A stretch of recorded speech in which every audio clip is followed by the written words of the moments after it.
welcome to Debug Hug. Today is our very first episode. Our main goal is to dive into the currently popular MBTI framework, provide some foundational knowledge, and explore phenomena that often confuse people. We are very happy to have our first guest with us today, Mr. Wan, who is also my brother. Welcome! Hello everyone, I'm Kama Wan, and I am the INTP, and beside me is our host, an INFJ. We want to chat about some interesting topics. This show isn't about lecturing you or diving into overly complex academic concepts, as we're just enthusiastic ourselves. We simply want to use natural conversation to help you understand. Oh, so that's why I think the way I do. From our perspective, MBTI has its scientific validity, but we do not use it to explain every single behavior.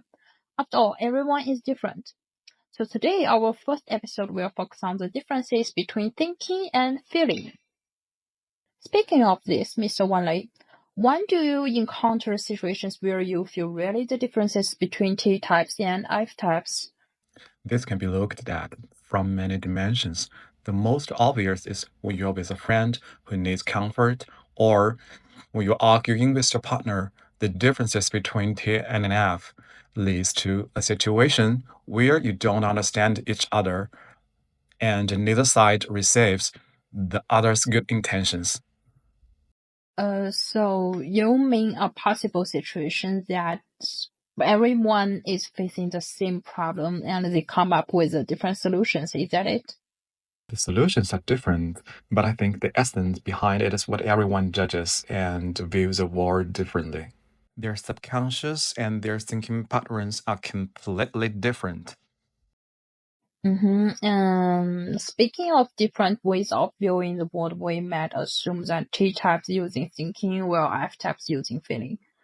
Actually, T and F are clearly defined as judgment functions in the MBTI 4 letters.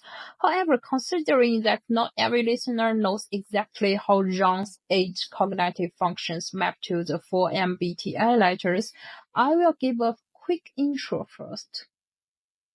First of all, the first letter is the differences between introversion and extroversion, which stands for I and E.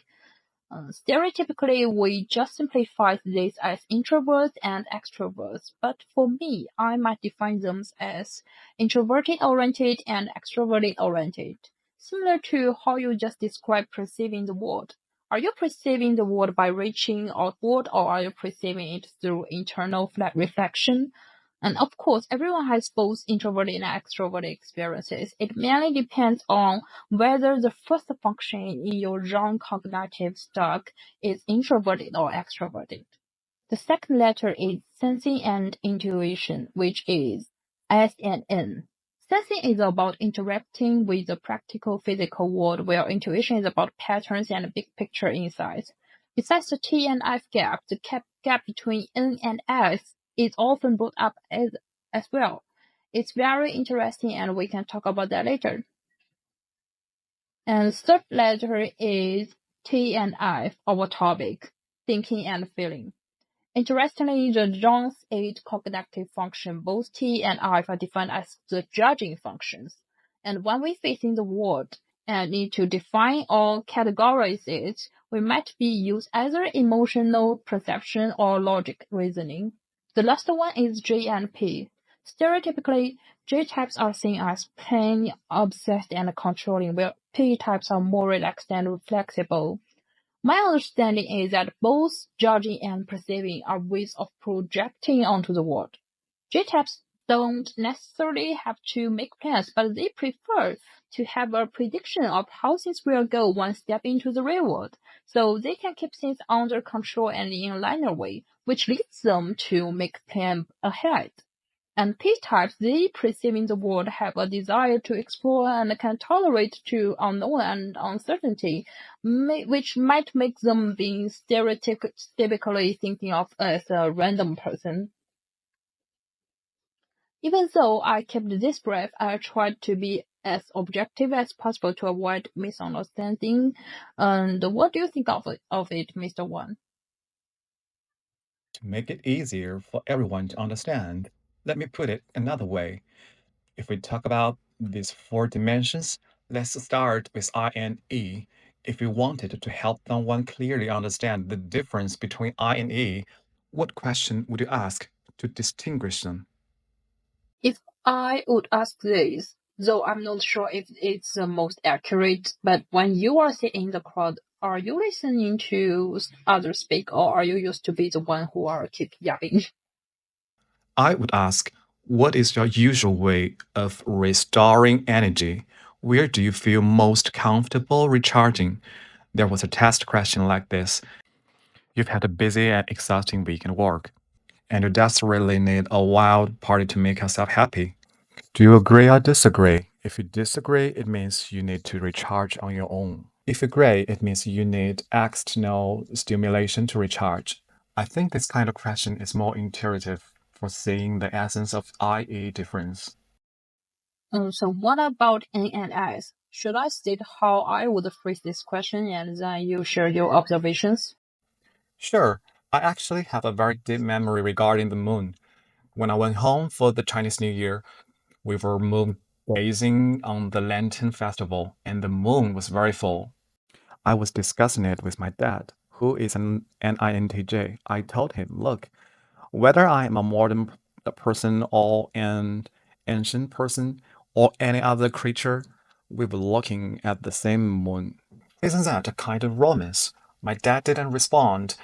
From my dimensions, he said that the ancient people didn't see the same moon like we do, and he gave many examples, quoting poems related to the moon. Then our conversation branched out further and further, discussing Newtonian physics, Einstein's relativities, and so on. I felt it was wonderful because the moon triggered not just the moon itself, but various thoughts and dimensions related to it.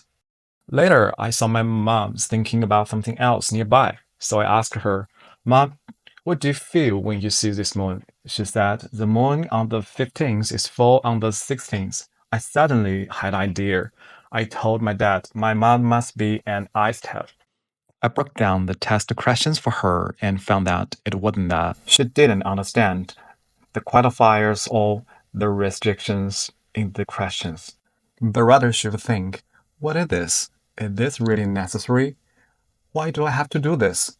She has many realistic factors that influence her. So I think the difference between N and S is one is very practical, hardworking, and down to earth.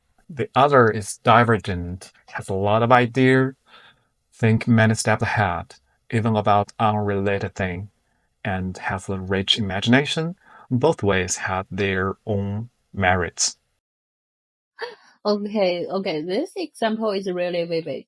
When you and your father discuss the moon, your sky thinking have been developed to a philosophical level and creating various connection with the moon. But your mother was still focused on the feeling of, oh, the moon is really around today. Exactly, that's what I mean. And as an N type, when you said that just now, I thought of something else. I noticed that the current economic environment isn't as good as in previous years. But some bosses in the real industry are doing quite well and have accumulated initial capital. When I chatted with them, I found they were very S-leaning from my perspective. I wonder why do S-types do so well here? For example, in high-risk, high-reward businesses, I would predict all the risk, and if the risk overweights the reward, I won't do it. But S-types see the high returns and think, how will I know if I don't try? And they just do it. Luck is a factor, but in this respect, they got more than us at this stage. We N types avoid trouble, but we also lose out on something. I think this point is very interesting. So what you said is very inspiring to me. And even before MBTI, we quickly felt that people were different. MBTI is a form of social taxonomy, and after understanding it and mapping it out, it's quite interesting. Found that some people you previously sensed were different from you, then their MBTI results might be indeed dramatically opposite to yours. So, well, we can rely on it entirely, of course, but using it to look back and finding gaps in our logic is quite interesting. Let's continue talk about the gap between T and F. Going back to the core theme, suppose I'm sharing a place with a friend, and today my friend comes home and says, "Oh, they've been laid off." As a T-type and INTP, what kind of comforting approach would you think of? I will step into the scenario first. He says he was laid off, and my first reaction is to ask for the reason. Is the company's capital running out? Is the department no longer needed? Or is it a personal competence issue? I would break down the situation based on each reason and then tell him what to do to get better or how to solve the problem. And this is my first reaction upon hearing that. Do you feel like you're helping him solving the problem? Yes, I think in any situation when you ask me for help, solving the problem is a primary reason. After I told him the solution, he would respond saying, I'm scared, I can't do it, I'm not good enough, etc. I think his current ability is capable of doing it. He just needs to send a message or summarize something to push forward. But he fell into a way of thinking that I found quite strange. I don't know if it's because his emotions haven't been cleared or if he is just inherently afraid of this. Since you are an INFJ, I want to ask you a few things as I've already break it down to the most fundamental level. You're already breaking down. Go ahead, ask me. Have you ever encountered a situation where you ask someone, Are you okay? And they says, I'm fine. But you believe it or you don't believe it? I don't believe it. I can analyze why you don't believe it according to my logic. In emotional linguistics, I'm fine is called a reverse signal. The speakers use a negative emotional approach to test whether the other person cares enough about them. Fundamentally, to me, it belongs a type of attachment test. I don't know if my generalization covers everyone, but what I've broke down is roughly like this. People who say, I'm fine, are about 80% likely hoping the other person will continue to ask, just not in an interrogating way like that. What exactly is wrong with you? But more like, okay, I'm here when you want to talk. They crave connection but afraid of rejection, so they push you away first to see if you will leave. I found it very puzzling. Because they perceive uncertainty from other person in their heart. They might want to take a step back. When you're saying it, I'm fine, actually means, oh, I need you, but I don't dare to say it directly. And the person has left the door slightly ajar, waiting for you to push it open. If you leave, the door closes.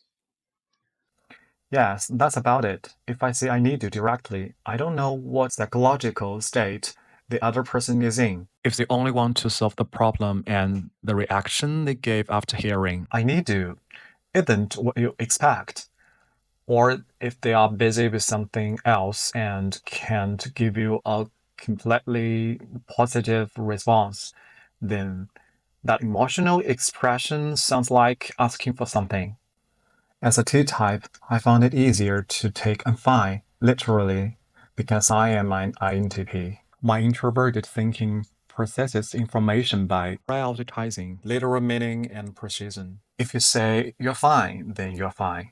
But F types are more likely to suspect the meaning behind I'm fine. Also, you can tell from the other person's expression that something is wrong, right? Well, I can tell. I will ask one more time. If they still say, like, I'm fine, I will feel they might want to process it on their own, so I will leave them some space and then I will walk away. On this point, I found that this problem occurs more easily between partners. I think this is the classic death loop in intimate relationships. One side gets emotional, the other side tries to use logic to comfort them. And the result is that the emotional side gets angry and the logic side feels the other person is unreasonable. I've been stuck in this distress for a long time, and I've broke it down from psychological level too. First, this is called emotional hijacking, when a person is in the stage of intense emotion. The amygdala is highly activated and the rational functions of the prefrontal cortex are suppressed. At this point, reasoning is like inputting commands into a computer that is blue screaming. They simply can't receive it. Second, there's researching suggesting during the conflicts.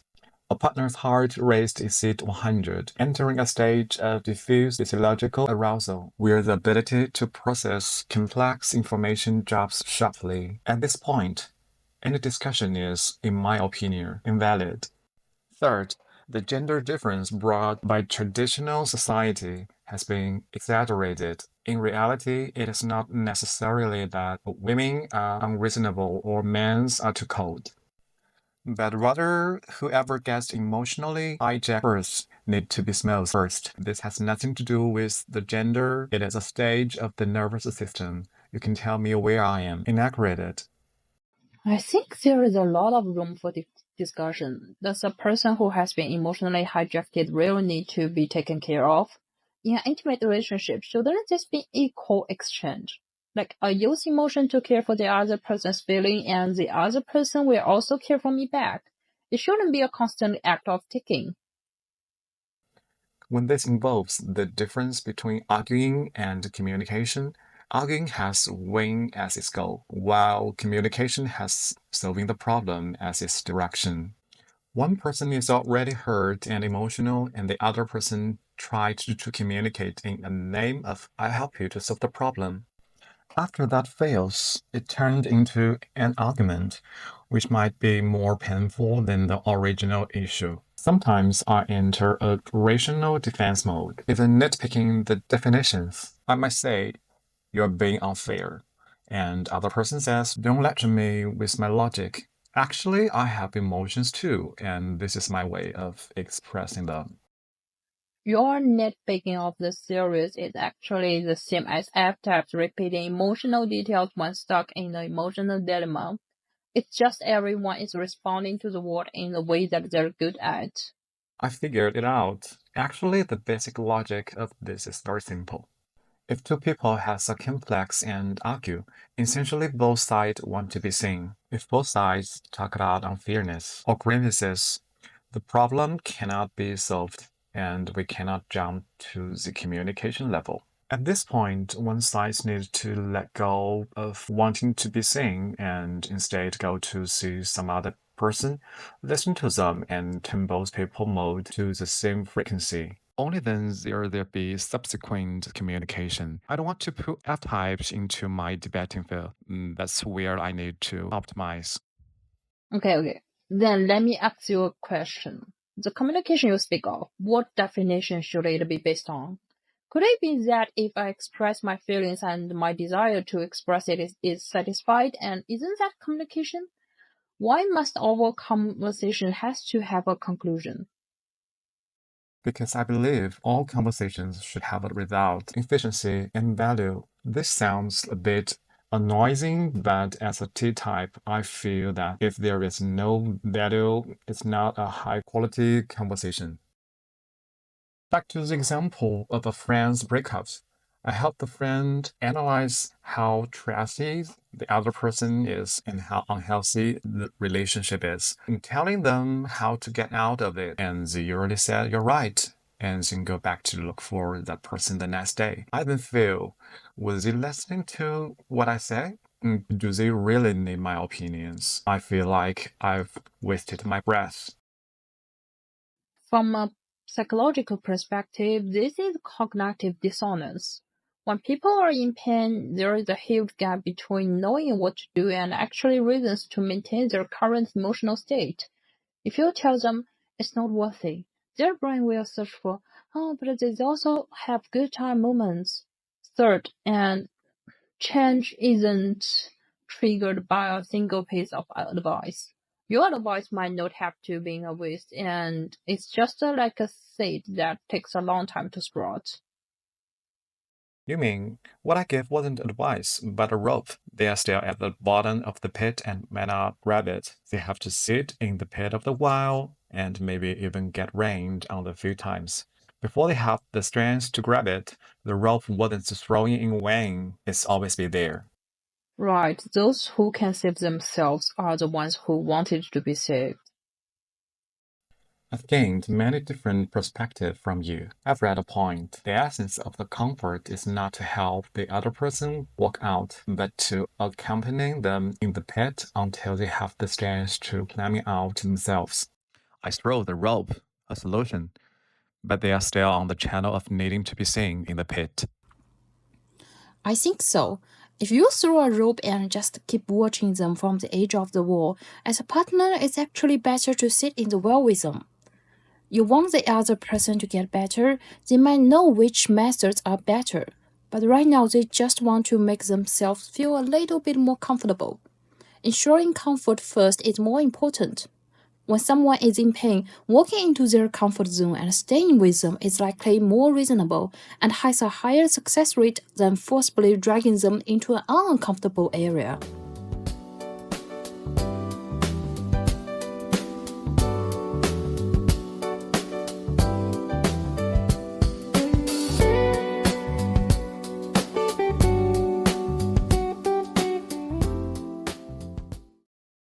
Actually, both T-type and F-type has emotions. Today is the first time I have listened wholeheartedly and attentively. The internet always says INFJs and INTPs and a large mess because the thinking difference are large, as if two living people are boxed in. But I think in a healthy relationship, people have the ability to communicate. Disagreeing with you doesn't mean I don't understand you, because I understand you. I'm willing to find a thing to build a bridge together. The difference between T and F shouldn't be demonized. Right, communication is the most important thing. Active listening has three conditions. First, genuineness, not playing the role of a comforter, but being a real person. Second, unconditional positive regard, not criticizing or demanding the other person change.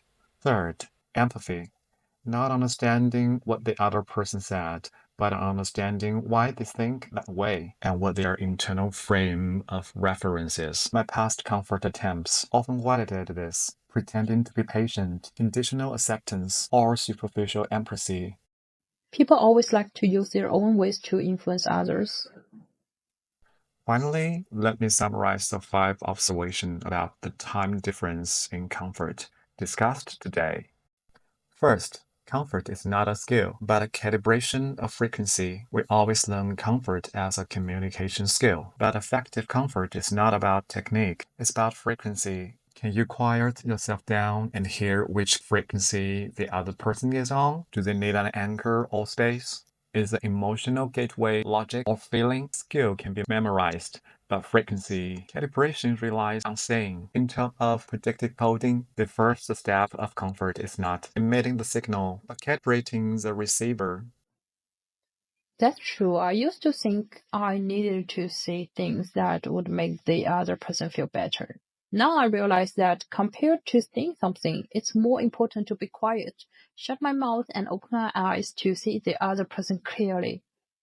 Second, the most exhausting comfort is comforting somebody who doesn't know what they need. There is a type of person who is very difficult. If you give them space, they want an anchor.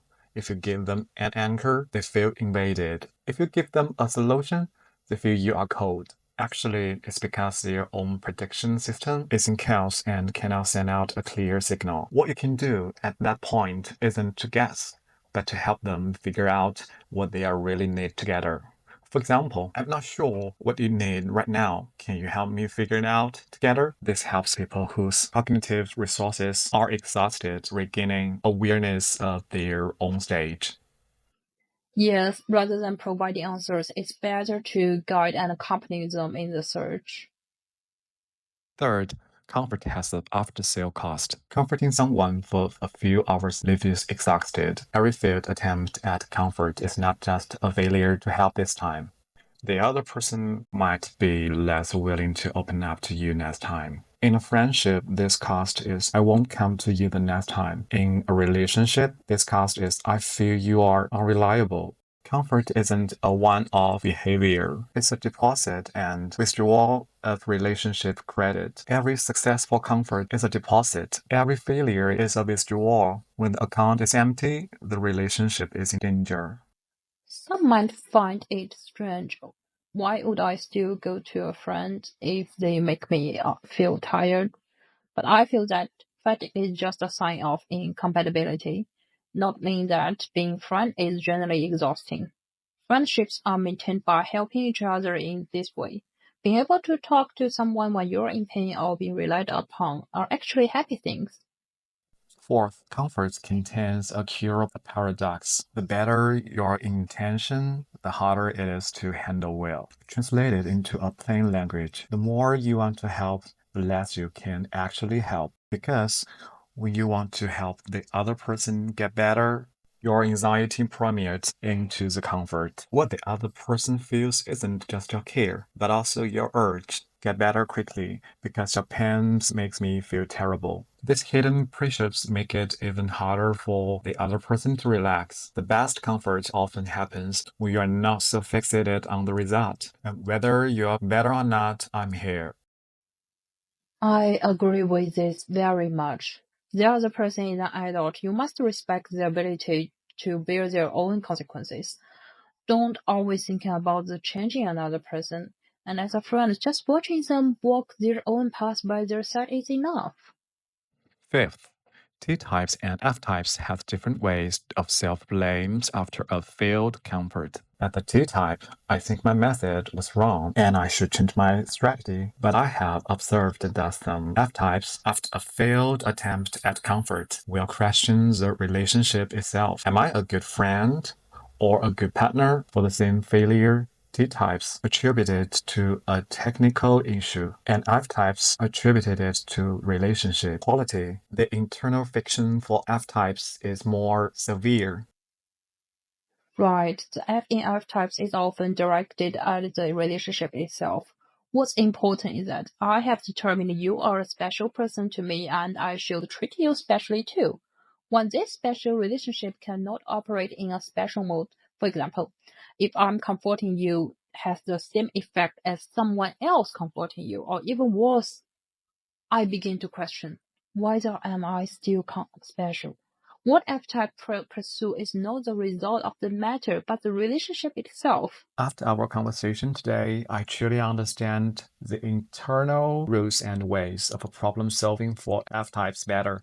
I understand where your organized driving force lie. Finally, I want to ask the audience a few questions. First, have you ever thought that your most proficient ways of chatting might be exactly what your partner needs the least? Second, if comfort has an instruction manual, are you the type of person who would read it, or do you feel that sincere intent is enough? Third, do you feel that understanding me is something the other person should automatically be able to do, or it is something you need to build together? Fourth, have you ever messed up comfort because you were too desperate to comfort someone well? Fifth, when was the last time you felt truly comforted? What did that person do? Sixth, if your and your partner's comfort frequencies are misaligned for a lifetime, what would you do? That's interesting. And each of those questions can be discussed for a long time. Maybe we can pick another time or find more episodes for these topics. And today, thanks for everyone coming to listening and thanks you for sharing time with us. If you like it, please leave us a comment and tell us what topics you're interested in. Give us a like, share, and click. I hope we have the chance to release the second episode.